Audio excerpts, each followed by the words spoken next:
everyone. Welcome to Conversations with Khofana. I'm Khofana Mudisa, and today's an exceptionally amazing day because we have what do I call you though? Should I call you an avid educator? No. Her name is Zuriel. But in terms of your titles, because you do so many incredible things, from filmmaker to education advocate, how did you get into all of this? Well, so I don't know how far back you want to go. All of this actually started with filmmaking. I made my first film, was a short documentary film when I was 9 years old, the Ghana Revolution. It was part of a competition back home in the U.S. where students had to, create a project that would tell a story based on a topic that they'd give you. So for the year I entered the competition, it was revolutions in history. And I always want to be different. I don't want to follow the mold. And so a lot of my fellow students and peers were covering the American Revolution, the Industrial Revolution, various other, more famous ones. But I wanted to do something different. And so I did a bit more research, and I found out that the Ghana Revolution was actually one of the most successfully held revolutions on the African continent. So I did some research, and that became my topic. Now, as part of this competition, you have to have primary sources, and we had to shoot a lot of scenes. So we had to go to Ghana. And while I was there filming this documentary, I noticed a lot of children, especially girls, who were out on the streets selling various things, trinkets, fruits, etc., instead of being in school. And we were shooting during what I know as normal school hours, because back home from 8 a.m. to 3 p.m., everyone's school age is in school, right? So when I saw this, as a 9-year-old girl, I was like, why aren't they in school getting an education? And I found out that it's actually a major challenge, not just in Ghana or the African continent, but in various parts of the world. And so when I saw that, I wanted to try and do something as young, as small. I wanted to try and do something to help these girls. And so I went back home. I finished the documentary, did the competition, but that experience stuck with me. So I was brainstorming, and I put a lot of thought into it. And a year later, when I was 10 years old, I formally started my Dream Up, Speak Up, Stand Up project. That's my education project. And, with it, do a couple of things. First, I speak to students who are already in school about the importance of staying in school and finishing the education so that, when they get older, there's a lot more opportunities. So to date, I've now spoken to over 51,720 youth in 21 plus countries. So I've spoken in places like Botswana, Ethiopia. That's where I'm from. Are you really? Oh my goodness. So Botswana, Ethiopia, Kenya, Ghana, Nigeria, here in South Africa as well. Just again about the need to stay in school, get education. And another thing that I do with this project is I also talk to parents. I try and show myself as an example of what a girl who's allowed to go to school and get an education can really do. And the other thing that I do with this project is I sit down and I meet with heads of state, so presidents and prime ministers, to discuss policies and mostly policies, honestly, that can be put in place to make it easier for girls in their countries to be able to go to school, but not just have access to education, because we want good quality education for all of the students. So I've sat down now with over 35 presidents and prime ministers. All in Africa? No, across the African continent, so president of Egypt, president of South Sudan, president of Liberia. In the Caribbean region, I've met with the prime minister of Jamaica, the prime minister of St. Vincent and the Grenadines, and even in Europe, I've met with the presidents of Malta, Croatia, and all of it has to do with global development in their countries. So whether it's children's education, gender development, etc., it's all to sit down and discuss ways to progress those things within their countries. Yeah. And so this education project, Dream Up, Speak Up, Stand Up, now it's the Dasusu Foundation. So it's a small nonprofit. We're still pretty new. So D-U-S-U-S-U, Dasusu is just an acronym for that first project. And with that, that's now the platform we use to build partnerships, to take the projects and initiatives that we've run before to on a larger scale to reach more students in more countries. So that's the summary. That's how it started. That's how it started. And that's where we're at right now. It's very long-winded, and it's beautiful that it's so trackable. You were able to say this is where you started. Mm-hmm. And it's so beautiful that at such an early age you're so convicted. Is it something that were you raised to care about others, or is it something that because you grew up having seen the impact of education in your life, you thought, hey, I could make a difference as well? Yeah, me and my parents have always told me and my younger siblings. So I'm the oldest of four. There's 2 sisters, Azalea and Ariel. They're 19 and 16. My younger brother Isokai, he's 14, the only boy, so you can imagine. No, but they're all amazing. I love them so much. And my parents always taught us that if you see something that's not right, or if you think that you can make a difference to help someone else, then you should go for it. Now, I'm not quite sure that what they had in mind is what I'm doing right now, but just instilling that in us from a young age, when I saw those girls, in Ghana, that's, I guess, part of where that need and that want to help them came from. Because, when you see a girl who's just like you, I was 9, so you see other girls who are 9, 12, 14 who aren't in school. It's one thing when you hear on the news or you read in a magazine that, oh, girls are out of school, but to actually be there and see it with your own eyes, it's different. Yeah.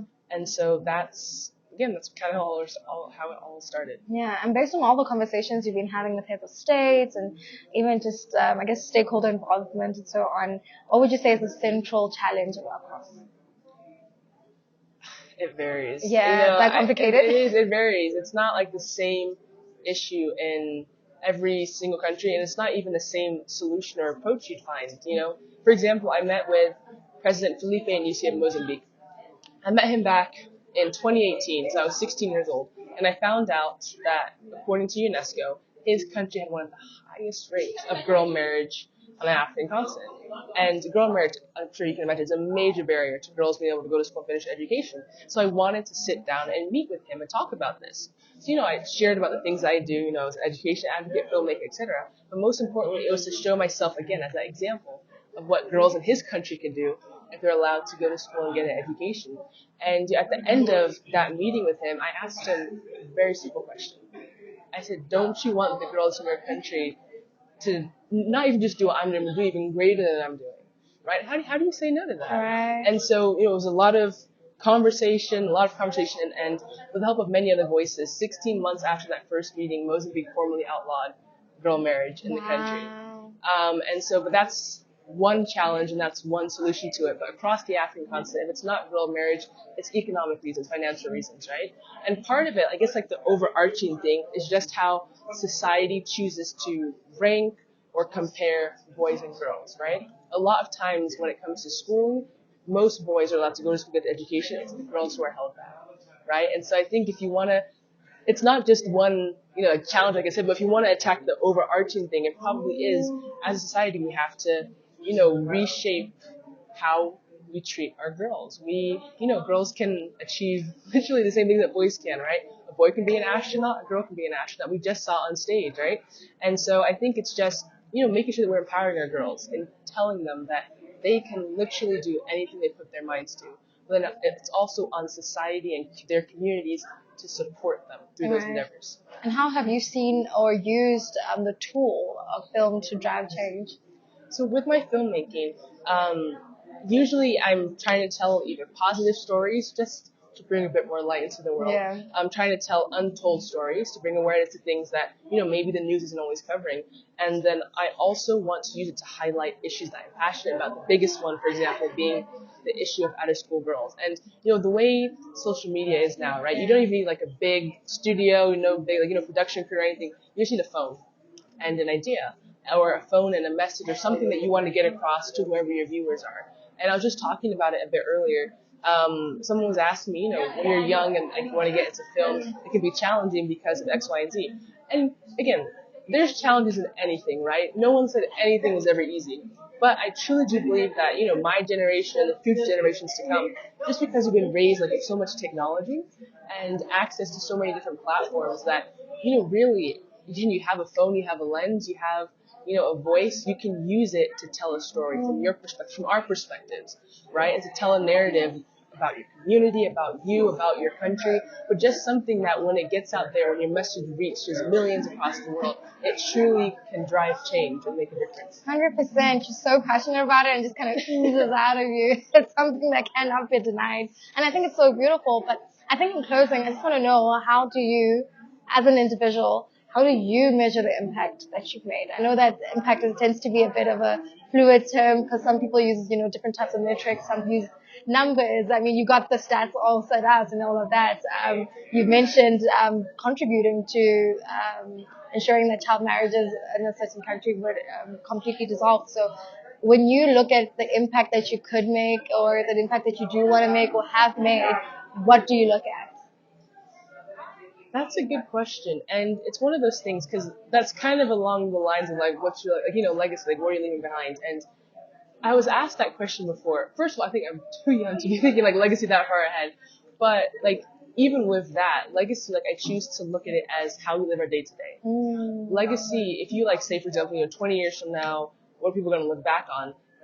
The stuff they look back on, that's the legacy. And so from today, you and I sitting here, from tomorrow, from the day after, we can choose to craft what we want people to look back and remember us for. I think the biggest thing that I want people to see is that it's so important to dream. It doesn't cost anything to dream. Like you're sitting here, you dreamt an idea you want to have a podcast, right? Just to have that idea didn't cost you anything, right? But because you had that dream, I mean, just a bit of anxiety. Yeah. But it's so important to dream, and because it doesn't cost us anything, we really have to dream big. Yeah. My good friend Ellen Johnson Shirley of Liberia. Of course. Of course, she's your good friend. Okay.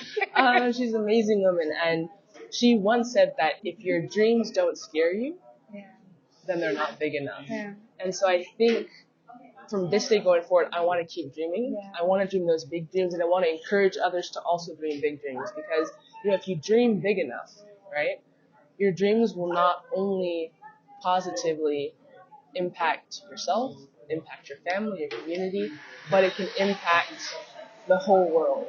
And so that would be my message, honestly. Absolutely brilliant. I think you're amazing. I mean, if you don't know it now, by now, I think you're absolutely incredible. And I think it's a very exciting future ahead. And, I feel with female leaders like you, I mean, the world is our oyster, right? And it's a very big dream to dream. And I think in a weird way, you're kind of dreaming on behalf of a lot of people that don't even know that the opportunities are laying ahead of them. And I think that you're a blessing and a gift to the rest of the world. Thank you so much. I appreciate that. You're welcome. And thank you so much for watching. See you next time.